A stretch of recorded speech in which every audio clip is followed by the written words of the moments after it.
Assalamualaikum warahmatullahi wabarakatuh. Perkenalkan, saya Satira Lutfia Zahra Susilo dari kelas 11 IPA 1. Di video kali ini saya akan menjelaskan materi tentang detik-detik menuju proklamasi yang memuat beberapa materi. Yang pertama yaitu persiapan kemerdekaan, yang kedua berita kekalahan Jepang, yang ketiga peristiwa Rengas Dengklok, yang keempat perumusan naskah proklamasi, yang kelima proklamasi kemerdekaan Republik Indonesia, dan yang keenam ada penyebar luasan berita proklamasi Republik Indonesia. Langsung aja, yang pertama yaitu persiapan kemerdekaan. Pada tanggal 1 Maret 1945, BPUPKI atau singkatan dari Badan Penyelidik Usaha-Usaha Persiapan Kemerdekaan Indonesia dibentuk. Namun diresmikannya yaitu pada tanggal 29 April 1945 yang diketuai oleh Dr. Rajiman Widyo Diningrat. Sidang pertama BPUPKI yaitu tanggal 29 Mei sampai 1 Juni 1945 menghasilkan rumusan dasar negara Indonesia yaitu Pancasila yang dikemukakan oleh Mr. Supomo, Mr. Muhammad Yamin, dan Insinyur Soekarno. Sidang pertama dilanjutkan pada tanggal 22 Juni 1945 dan dibentuk panitia kecil sebanyak 9 orang, disebut juga dengan panitia 9, dan mematangkan konsep Pancasila. Sidang kedua dilakukan pada 10 sampai 14 Juli 1945, menghasilkan rumusan Undang-Undang Dasar.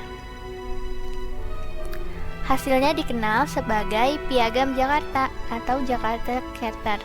Berikut adalah rumusan dari Piagam Jakarta tersebut. BPUPKI diubah menjadi PPKI yang dalam bahasa Jepangnya yaitu Dokuritsu Junbi Inkai. PPKI yaitu singkatan dari Panitia Persiapan Kemerdekaan Indonesia dan dibentuk pada tanggal 7 Agustus. Lanjut yang kedua yaitu ada berita kekalahan Jepang. Pada tanggal 6 dan 9 Agustus 1945 terjadi peristiwa pengeboman di kota Hiroshima dan Nagasaki. Berita tentang kekalahan Jepang menyebar dengan cepat lewat radio. Bersama dengan Muhammad Hatta, golongan pemuda ini mengadakan rapat di Penggagasan Timur. Rapat dipimpin oleh Khoirul Saleh.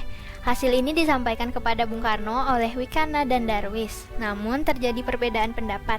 Setelah beberapa rapat, akhirnya golongan muda memutuskan untuk mengasingkan Bung Karno keluar kota agar dia tidak mendapat pengaruh dari Jepang. Lanjut ke peristiwa Rengas Dengklok. Bung Karno dan Bung Hatta diasingkan ke Rengas Dengklok yang berada di Jawa Barat oleh para pemuda pada tanggal 16 Agustus 1945. Namun, Ahmad Soebardjo mencari keberadaan Bung Karno dan Bung Hatta dan ia pun diberangkatkan juga ke Rengas Dengklok. Akhirnya, Soebardjo berjanji jaminan nyawa kepada golongan muda bahwa proklamasi kemerdekaan akan ia umumkan pada keesokan harinya selambat-lambatnya pukul 12 waktu Indonesia Barat. Dengan jaminan itu, akhirnya Insinyur Soekarno dan Muhammad Hatta pun dilepaskan. Nah, berikut adalah foto rumah milik Gijau Kisong yang dijadikan sebagai tempat pengasingan Bung Karno dan Bung Hatta. Lanjut ke perumusan naskah proklamasi. Kata proklamasi adalah sumbangan pemikiran dari Soekarno. Kalimat pertama adalah pemikiran Ahmad Soebardjo dan kalimat terakhir merupakan pemikiran Hatta. Teks itu kemudian diberi saran dan sedikit perubahan oleh Soekarni lalu diketik oleh Sayuti Melik.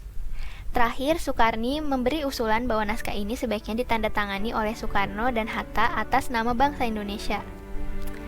Lanjut ke proklamasi kemerdekaan RI. Proklamasi dibacakan pada pukul 10 waktu Indonesia Barat di rumah Insinyur Soekarno. Pengibaran bendera dilakukan oleh S. Suhut dengan bantuan Sudanko Latif Hendra Ningrat. Bendera merah putih yang dikibarkan dijahit oleh Fatmawati. Upacara berlangsung syahdu karena tanpa dikomando para hadirin spontan menyanyikan Indonesia Raya ketika bendera dikibarkan. Yang terakhir ada penyebar luasan berita proklamasi Republik Indonesia.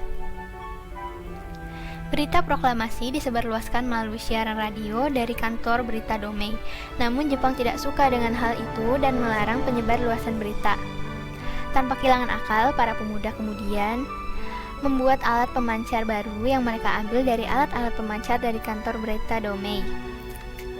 Nah, selain dari radio penyebar berita, proklamasi dilakukan lewat pers dan surat selebaran hampir seluruh harian Jawa pada tanggal 20 Agustus 1945 memuat berita proklamasi dan juga Undang-Undang Dasar. Sekian yang bisa saya sampaikan, kurang lebihnya mohon maaf. Terima kasih. Wassalamualaikum warahmatullahi wabarakatuh.